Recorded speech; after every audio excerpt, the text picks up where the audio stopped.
gracias pola vosa densa exposición que me deu moitos motivos de pensamento. Bueno, por cortesía, vou dicir quen son eu. Chamo-me Fernando Ramos, son profesor xubilado desta universidade na área de comunicación. Sou doutor en Dereito e Ciencias da Información e teño unha especial sensibilidade sobre algún dos temas que se tocaron.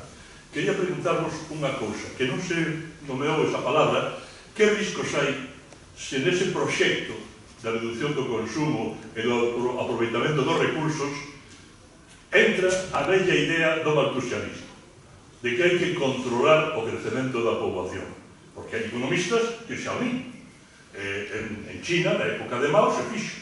Sobre todo, se prescindía das mulleres que nacían, porque podían sair outras mulleres. E a segunda cousa que quería preguntar, que non entendí moi ben, a alusión ao señor este empresario do sector textil, bueno, Amancio Ortega se chama, non? Digo, non entendí moi ben se é bo ou malo que un empregado dunha tenda se teña a idea de faga unha gran organización comercial, cree postos de traballo, xenere riqueza, gane cartos e incluso teña os devolva á sociedade dunha maneira positiva en equipos médicos. A mí eso me parece positivo. É dicir, a iniciativa persoal dun home que desde abaixo chega arriba, pois é un fenómeno social que penso eu que ten que ter algún tipo de amparo. É o que quería decir xa o dixen. Gracias. ¿Quieres contestar algo? Sí, en primera parte da pregunta Era así o tema de mira, hai un libro fantástico de un amigo, Giorgio Scalise, que chamase Límites, donde analiza exactamente este tema de crecemento maltusianismo, porque unha das cosas que se fixo, sobre todo nos anos 90, é acusar de crescentismo de maltusianismo. E ele fala no libro de que Malthus non era ni un colapsólogo, como palabra moi de moda, ni un decrecentista anti-litteram.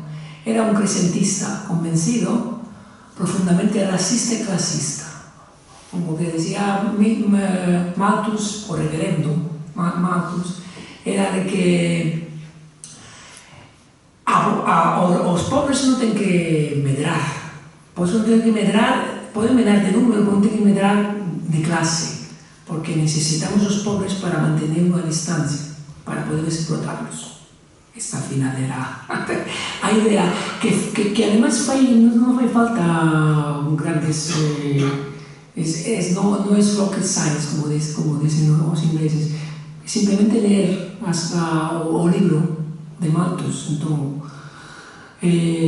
o pedido é outro. O pedido é que o gran Joan Martínez Alier, que xa falamos a semana pasada e acaban de dar un premio na Universidade de Bergen, fala do ambientalismo dos pobres, que hai unha tendencia de acusar os pobres, os que menos ten, os que menos responsabilidade teñen dos problemas que nos enfrentamos, que son problemas causados por os ricos. E agora me xunto a segunda parte da pregunta.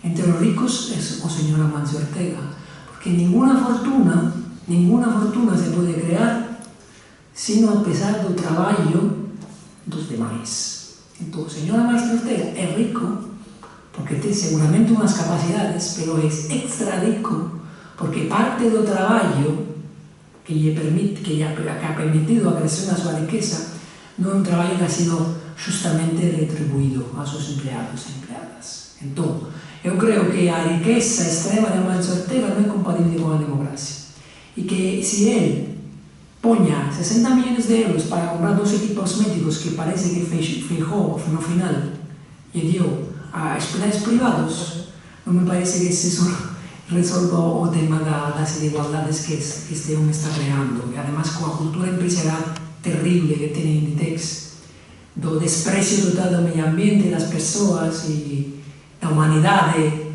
a non humanidade que ten a empresa, porque coñezo como moita xente que ha traballado ali e se foi correndo. eu creo que é incompatible completamente co mundo que a xente que está aquí, por lo menos na mesa, imagina. Entón, eu creo que ninguén ten o dereito de acumular unha riqueza tan grande como a de Mancio Ortega, como de Bezos, ou como de... que ademais, a cosa máis sorprendente foi a viaxar, non? Co proxecto ese de... co cohete. Volveu na terra e dixo, agradezco a todos, eu añadiría gilipollas, que han traballado para mí, para permitirme esos 10 minutos de viaje no espacio. Para mí, esta acumulación de riqueza non é compatible ni con a sostenibilidade, ni con a justicia, ni con o modelo do mundo que eu teño na cabeza. E que o de presentista ten. Consello a todo o mundo de ler o libro Límites. Moi bonito. Miguel, Pero súper breve, es sobre una cosa relacionada con la primera pregunta, que para mí, o sea, no hay que tener miedo a que alguien venga con ideas, porque de lo que se va a tratar es de construir democráticamente y debatiendo las cosas que vienen de cara al futuro. Entonces, si alguien viene con ideas locas, para lo que nosotros podemos entenderlo como ideas locas, pues habrá que debatirlo, a diferencia de lo que se ha hecho hasta ahora, que ha sido tratar de imponer unas ideas a la fuerza, ¿no? Entonces, creo que va a tratarse de construir esto de forma democrática, venga quien venga y tratando de convencer, porque de eso va. Es la diferencia de lo que se ha hecho hasta ahora y lo que yo creo, vamos, que tenemos que hacer ahora, debatir democráticamente el futuro que queremos, ¿no? Ya está. Sí, bueno, en caso a este empresario, pues me parece fantástico, ¿no? Que faga calquer tipo de evolución á sociedade, do que a sociedade lle deu polos medios que sesa, non? Pero, bueno, responde ao diseño e as iniciativas, ao diseño de como está montada a economía, os modelos económicos, e, bueno, o único que fai é respostar os incentivos. Non estaría de máis que igual houbera antes devolto de alguna maneira en forma de mellores salarios e mellores condicións de vida, pois eso en lugar de despois dar algo máis. E concordo con Mario de, bueno, que sentido ten acumular tanto. Bueno, non sei, hai cousas que eu non comprendo. Bueno, antes de dar paso á pregunta, é dicir que o tema do regalo das máquinas para descubrir cánceres ten tamén a súa trampa, porque a filla é unha das principales accionistas de Farmamar, que se dedica a sacar medicamentos contra o cáncer. Pode ser que haxa un beneficio social, pero, bueno, tamén hai fontanería económica. Eu teño unha pregunta alrededor dos prazos. Imos ver, esta tarde enterámonos aquí de que non se poden facer móviles perpetuos de primeira especie, tampouco se poden facer móviles perpetuos de segunda especie, cousa que levamos todos os séculos sabendo que é mellor as cooperativas que as multinacionais e que hai que debatir as cousas democráticamente. Ben, credes que tal como están as cousas, porque realmente non nos movemos moito dos anos 70, cando se fixeron Virus e Forrester e todos aqueles os límites do crecemento, credes que están as cousas como para tomalo con calma? No. Acabo de decir antes que hai que sair na rúa e protestar. No, claro que non temos tempo. Temos que levar a nosos fillos como é preciso facer manifestación no 8M, facer as mesmas cosas todos os días. Non temos tempo. Estamos aquí. Semana pasada Xavier Simón gritou que a Vigo precisa cambiar os modelos de ensino, que non se fala ni de Marx, non se fala de Giorgesco Roger, no Jean Martínez Xavier, no, Vigo. Me parece absurdo que os rapaces que fan un máster de desenvolvemento sostible, gracias aos poucos aquí que están na mesa, se fala de decrecemento, sino salían un máster de desenvolvemento sostible sin saber que é o decrecemento. Bueno, aquí na mesa hai xente que fai incluído o señor aquí. Que non hai tempo, que hai que actuar, Hai que actuar. Ainda que frenemos, caemos polo precipicio.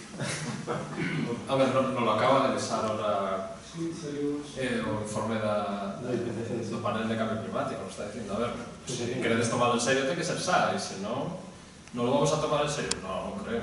É difícil internalizar que tes que, iba a decir, dispoñer dun menor nivel de vida, pero non é certo, non significa eso, simplemente consumir menos cousas. Estamos tan habituados a facer determinadas cousas ou a comprar e consumir determinadas cousas que, claro, calquera reducción para nós é vivir peor, pero se o repensas ben, non é vivir peor. Pero penso que é difícil. Vamos a actuar e vamos a reaccionar? Non, penso que non. Non pensades que vai haber outro mecanismo que antropolóxicamente é moito máis moi ben fundamentado, que é, por exemplo, armar a Ucrania para que se mate por rusos. É dicir, disminuir a población, que é a outra, o maltusianismo, pero o maltusianismo, digamos, neoliberal. Es que están todos conectadas as cosas.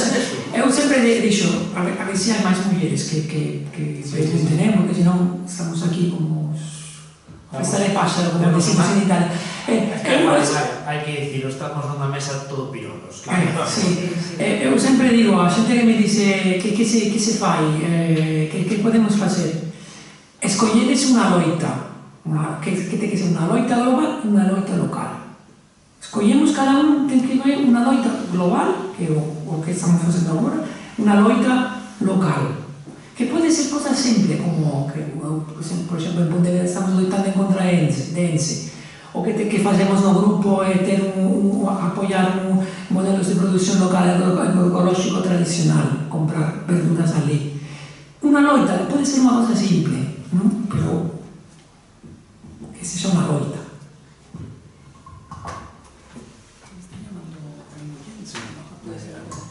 ¿Queréis decir algo? Sí, a ver, o sea, yo creo que, a ver, los equilibrios que puedo ver de los años 70 y de ahora, pues tampoco es que creo que se han cambiado mucho. Creo que la gente, pues antes protestaba y ahora protesta y sí, o sea, vuelve a ser lo mismo con otras palabras y envuelto de otra manera, ¿no?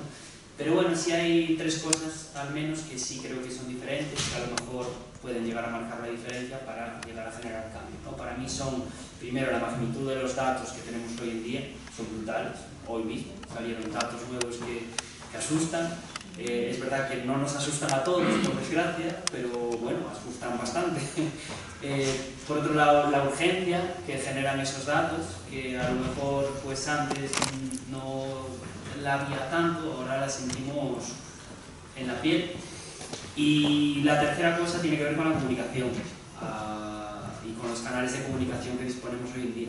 Y que creo que ahí hay una batalla complicada, porque quien tiene sobre todo el poder en esos canales de comunicación y el tipo de información que se manda por ahí, bueno, no sé, ahí creo que es una batalla clave para poder pelear por generar el cambio.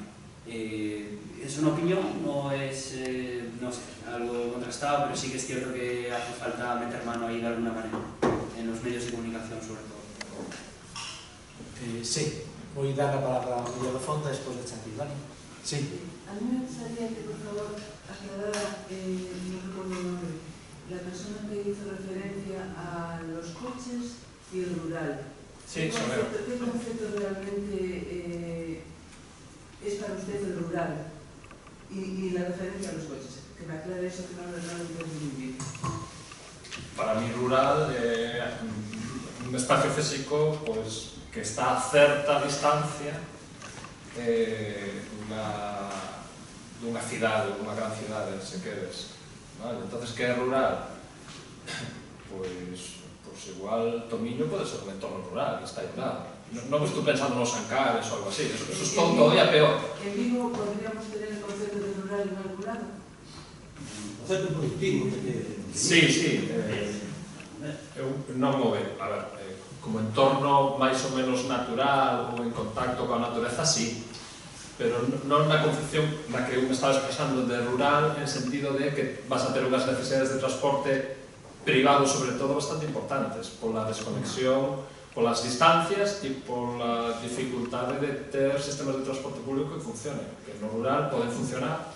Se vives máis ou menos perto do centro de Tomiño, pois pode funcionar, pero como vivas nunha zona xa un pouco, nunha parroquia un pouco alonsada, pois xa o transporte público non te vai a funcionar, vas a depender de transporte privado. A eso me refería rural, en concepto de distancia.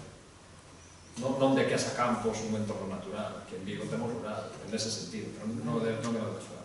Eu aí discrepo moito, é dicir, eu que vivo no rural, vivo nunha parroquia profundamente rural, ainda que vivo nun eixo importante que é medio camiño entre Coruña e Ferrol, un concello turístico. A miña parroquia non é turística, non dá ao mar, e o concepto para nós non é...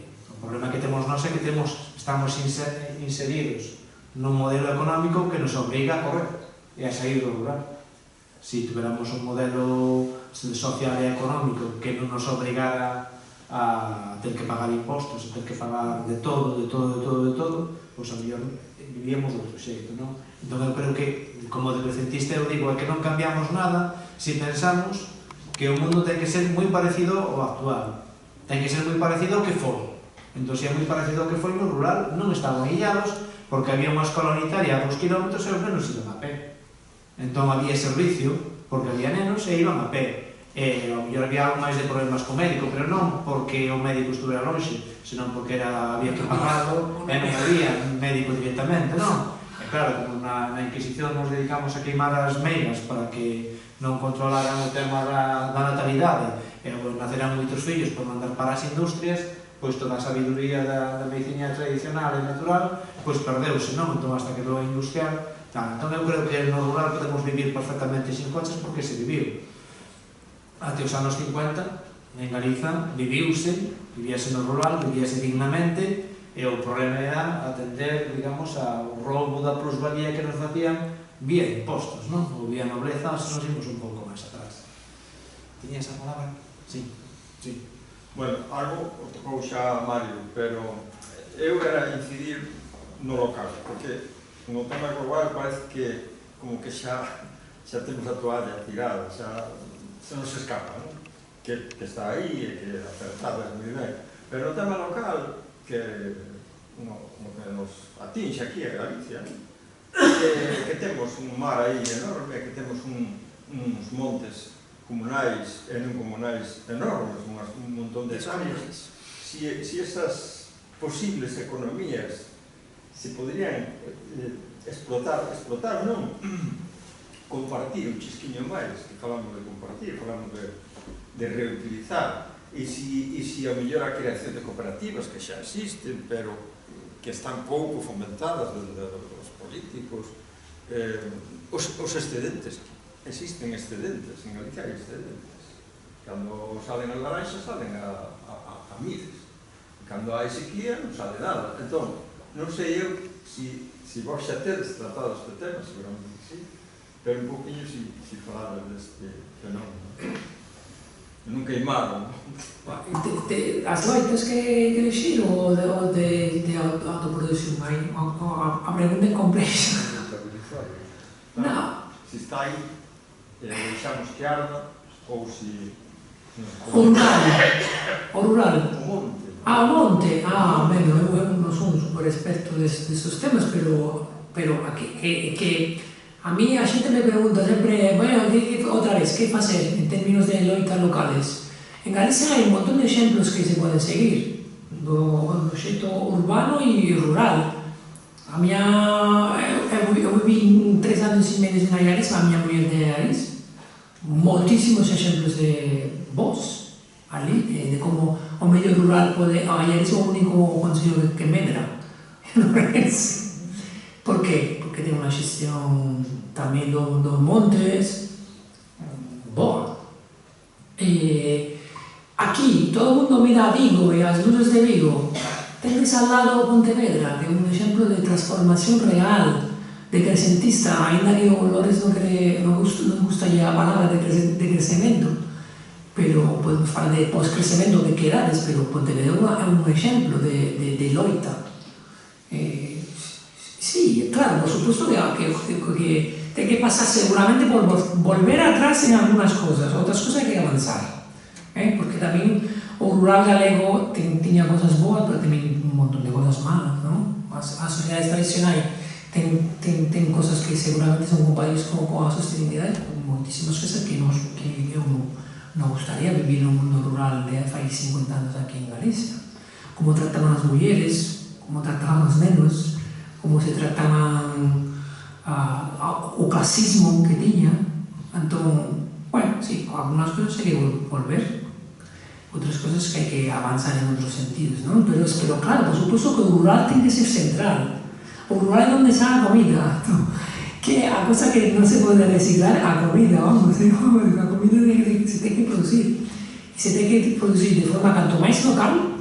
Claro, me gustaría tomar un café como buen napolitano no futuro, pero, claro, producir o mínimo que se pode importar, seguramente habrá cosas que... Porque sempre foi así. Meus pais viven al lado de Pompeia, en Pompeia nos encontraron fai unos anos en la nueva excavación unha estada pequeniña que ven de Kerala, que decís que de Kerala, na India. En Pompeia esta xente non era aislada, vivía en un mundo de intercambios globais, por decir, traían cosas de especies y cosas ahí no estaban aislados, como decía,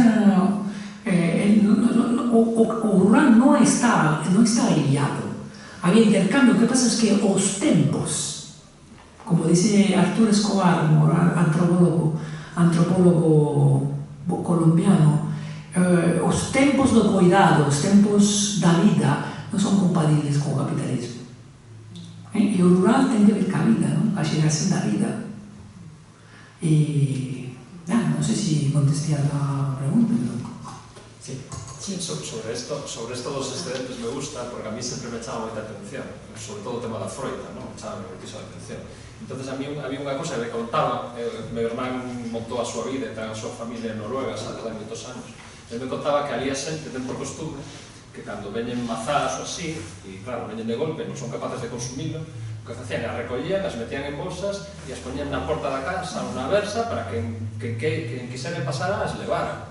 Claro, eso sería fantástico que se fixera antes que deixar a podrecer no chá, non? A mí sempre me chama atención. A mí me encantan as naranxas de aquí, que son un pouco máis amargas, as dulzonas de Valencia a mí non me gustan, a mí mulleres prefiro de Valencia, pero a mí non. E claro, cando paso polo rural, esos laranxeiros cheos de laranxas caindo, a mí se me cae, digo, se me deran, eu xa compraba, pero... Cubillo xa se arreglou, está procurando.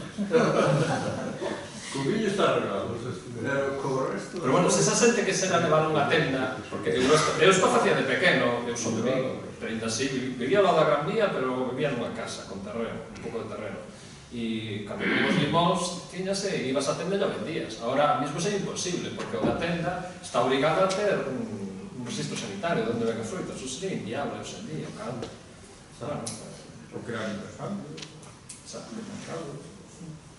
Bueno, teño dúas cousas, unha aclaración e unha pregunta despois. A aclaración vai para o profe que falou de Amancio Ortega, que, a ver, como coruñesa que vivín a explosión de Zara, podo contar un pouquinho, non?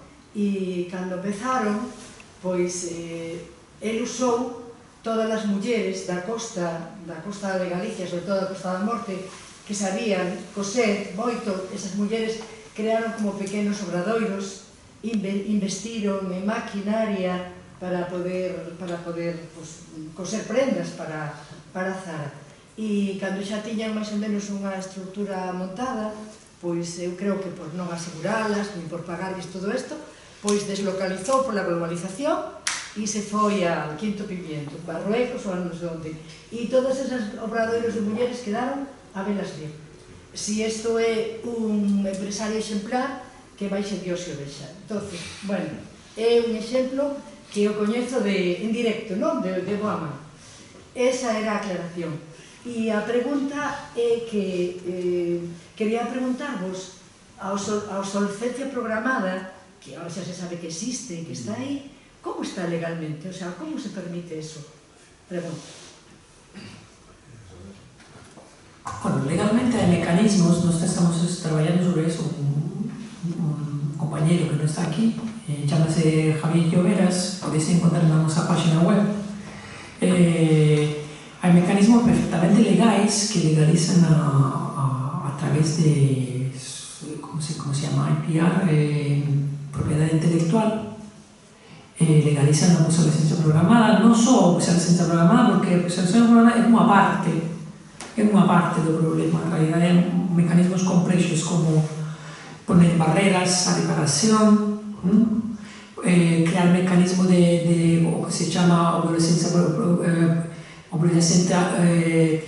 percebida, o feito que cambiando o diseño e o dibuixo de un artefacto, todo o que os anteriores parecen bellos, ainda que estén perfectamente funcionante, e todo eso a nivel de legislación europea, norteamericana, das grandes democracias do mundo, se regula a través de conceptos de propiedad intelectual. Perfectamente legal, totalmente legal. Entón, incluso, bueno, hay zonas grises, por ejemplo, hace años descubrieron que algunas impresoras de Epson y otros productores tenían un microchip. Eso sí era como límite, un microchip que después un X impresiones paraba de funcionar. Eso sí son cosas así legales, pero la mayoría de otros mecanismos son perfectamente legales, amparados por las leyes de propiedad intelectual, que es una de las grandes cosas problemáticas del mundo da tecnología e da innovación, que parte do tema do traballo do noso grupo. Sí, despois hai cousas que son como máis, como decirlo, son máis sutiles, sí, disimulados. Por exemplo, unha cousa que descubrín eu hai anos que me chama moita atención, os ordenadores, por exemplo, supoño que os móviles é algo parecido, continuamente están facendo actualizacións, porque hai unha mellora de seguridade, unha mellora de tal, vale, moi ben, pero o que me explicou alguén unha vez é que eso se descarga e ocupa memoria, e é como te colapsa a memoria do ordenador. Chega un momento que é inviable seguir, entón te vas a outro ordenador máis grande, con máis memoria, cando en principio non hai necesidade de facer eso, non? Bueno, é peor. Por que o MATLAB 5.1 non funciona cun único entorno operativo, por exemplo, do Windows 7? É dicir, que non funcionaban os anteriores, ou no 10. É dicir, por que se fan entornos operativos que incompatibilizan o funcionamento de software antigo? Eso é como se che vende un coche que cando se estropea a porta deixa de funcionar o carburador tamén. Eso é unha estafa, estás engalando. Eu penso que neso a Comisión Europea non está facendo nada. Está máis mecanismos técnicos, pero software e todo isto. Eu creo que o único que aprobou que non podía continuar como obsolescencia programada, pero eu creo que é o caso este de que a impresora chega a 10.000 copias e non pode fazer máis. Todas as outras trampas que pode haber, incluso pode haber meter unha peza que se desgaste a determinado número de voltas e faga inservible pois a lavadora, e sigue sendo obsolescencia programada. Claro. Todo eso que se evitar, penalizar e todo iso, claro. Son dos que digo que se quere sacar ao mercado unha lavadora, tens que garantir, a empresa tiña que garantir os repostos e ademais durante 20 anos. Entón, durante 20 anos era máis de fácil amaño. O que si penso, e pode... Se queda vigilar, pode. O que si penso é que pode igual revertir esa dinámica, non sei para está ese tema, pero na Comisión Europea se está falando que igual que temos etiquetas que indican cal é a eficiencia enerxética, o consumo de agua do lavador, etc., para que o consumidor poda decidir que lle compensa ou que lle interesa máis, estaban falando, non sei se o van a facer, estaban falando que no etiquetado tamén inclúa a vida útil esperada da máquina. E entón, bueno, eso pode ser interesante, non? Te podes ir a por unha lavadora que ten unha vida útil de 7 anos ou unha de 15. A de 15 supone que te valerá máis, pero ti decides. Alguna pregunta máis? Sí? Bueno, tiña moitas cousas, a ver se sou capaz de falar un pouco. A primeira cousa é que me deixase moi incómodo dicindo que filla de Amancio Ortega, Pachín, Pachán e tal. Non creo que a motivación na súa participación en PharmaMar estuvera moito eso, que non foi a nai, non era, pero bueno, ela continuou e ten aí, pero levar adiante PharmaMar presentou moitas dificultades, é un riesgo moi notable, me parece que non ten moito que ver coas máquinas, as máquinas esas, vamos. Non sei se está documentado ou meramente o atribuches porque a ti che parece. Pero a mí gustame pouco oír eso e algunhas outras cousas. Se queres se teño dereito a facer alguna pregunta máis, pero vou a controlar porque era moito falar de moitas cousas que me interesaron moito. Na cuestión de Malthus sí, di eso, pero a gran amenaza da humanidade sempre foi a súa gran capacidade de reproducción. En todos os tabús sexuales e incluso formas como matrimonio monogámico e outras cousas prosperan grandemente, ou se xa non son un problema ao vínculo da sexualidade con a reproducción, para conter a reproducción. No caso do matrimonio monogámico, seguramente tamén para limitar a circulación social da violencia, non? Bueno, sí, porque, claro, en China se fixe un pouco exagerado. Tiña mellor alguna outra cousa máis, unha terceira e xa non máis. A cuestión de que a xente quere consumir. Bueno, pode ser. Eu creo que hai procesos dominantes e procesos dominados. A publicidade é a gran constructora de cultura desde hai algún tempo. A capacidade de seducción e a subordinación de ciencias e non só ciencias. A cuestión da publicidade e a apelación da publicidade a todo, bueno, a un consumo desmedido é unha cousa que efectivamente está fora de lugar, que non son contrarios, non? De alguma maneira, pois, nacín con Fausto e non sei se morrer sin ele, con ele, ou unha cousa así.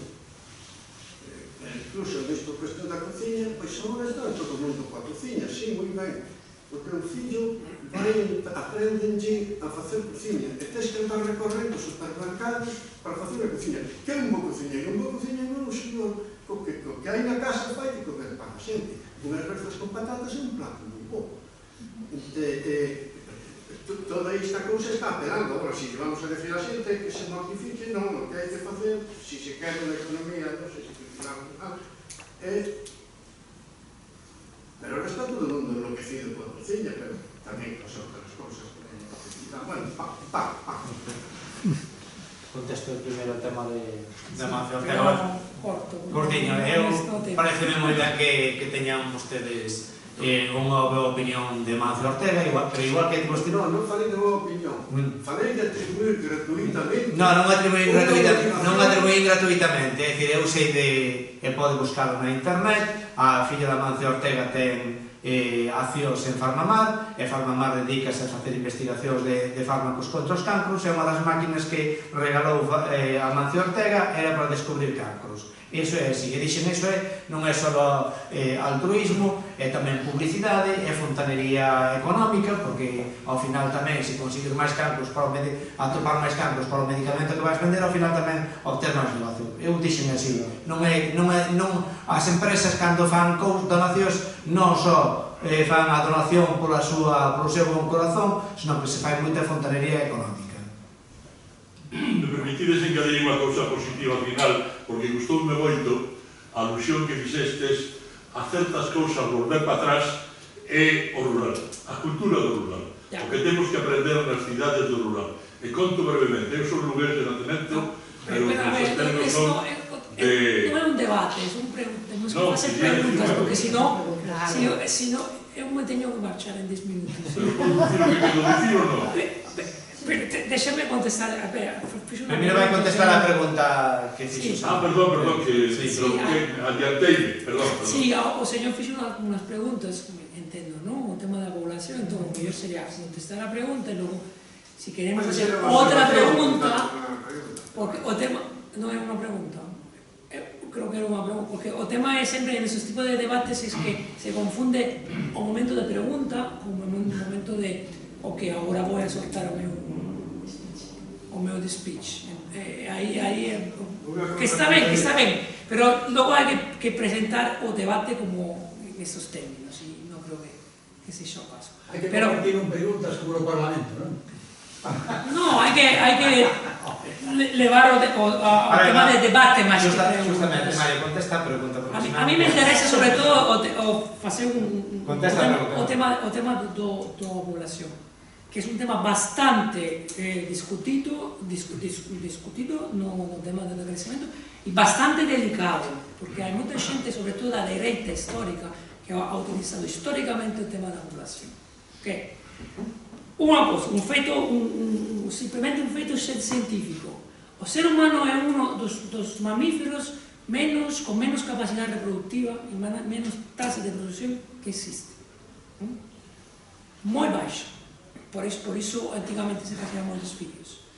Dos, o tema da población, do crecemento da población, se ha controlando o corpo das mulleres. Entón, eu me encontro moi mal falar de control de población, porque que é controlar o corpo das mulleres. Cosa que non queremos fazer, e me imagino que no futuro ninguén vai volver a facer. Si se dai o dereito ás mulleres de decidir sobre o propio corpo, históricamente, todos os estudios demográficos o enseñan, a tasa de crecemento da población baixa. Que se fixo en Europa, que se fixo con control de natalidade, dando a libertad, simplemente dando a libertad a muller de decidir si ten fillos ou non. A población, repito, non é un problema que vai afectar no futuro temas de sostenibilidade. Tenemos recursos para manter 10 millones de persoas. O que pasa es que non temos recursos para mantener os niveles de consumo de Estados Unidos e de Europa. Entón, repito, cuidado en tocar o tema de población. Un tema que para mí é tremendamente... Un tema que, bueno, o vexo na boca de gente de Vox, non na boca de un decrecentista. Isto que quería terminar, creo que é importante. Tema de Amancio Ortega, non sei, eu creo que mellor non facer especulación. Estou de acordo. Entón, non é tema do debate. Eu temos que facer outro encontro sobre a relación entre Amancio Ortega e a donación, greenwashing, pinkwashing e whitewashing. Miguel, ¿queréis decir algo sobre el tema del control poblacional? No, sobre el último punto quizá, pero bueno, tampoco que hablaba de la publicidad, ¿no? Y bueno, tenemos muchos debates, ¿no? Sobre diferenciar entre necesidades y deseos, y es un debate muy complejo y que va a ser difícil de solucionar de forma consensuada, la verdad. Creo que es un trabajo casi individual de cada uno de nosotros y tratando de contagiar a los de alrededor sobre lo que consideramos necesidades y lo que consideramos deseos que vienen, pues, sobre todo del mundo de la publicidad. A nivel político, bueno, desde el decrecimiento se habla de ponerle control a la publicidad y yo lo veo un tema muy importante. Hay que controlarla, sobre todo en muchos sectores, al menos, no lo sé, o al menos la manera en la que se hace, o bueno, no sé. Creo que hay que meter mano ahí, vamos, que es un tema que hay que debatir y que hay que tratar porque es importante. Eu penso que a publicidade sí está tendo gran éxito no impacto de animarnos a consumir máis, porque o modelo productivo baseado en deslocalización, globalización, nos pon nas mans produtos moi baratos. Entonces, nese entorno, a publicidade é moi efectiva para animarnos a consumir máis, porque o costo de oportunidade é baixo, non? E temos o exemplo claro é a industria tèxtil, non? A moda rápida, os rapaces consumindo de maneira, eu diría, descontrolada, e iso é gracias a que podes comprar un pantalón por 10 euros, unha camiseta por 10 euros, e hai quen te di, incluso, ten escoitado, en algún alumno, bueno, o usas varias veces e nin o lavas, despois o tiras e compras outro novo. O costo de oportunidade é tan baixo que... Pero a publicidade é un elemento do sistema económico.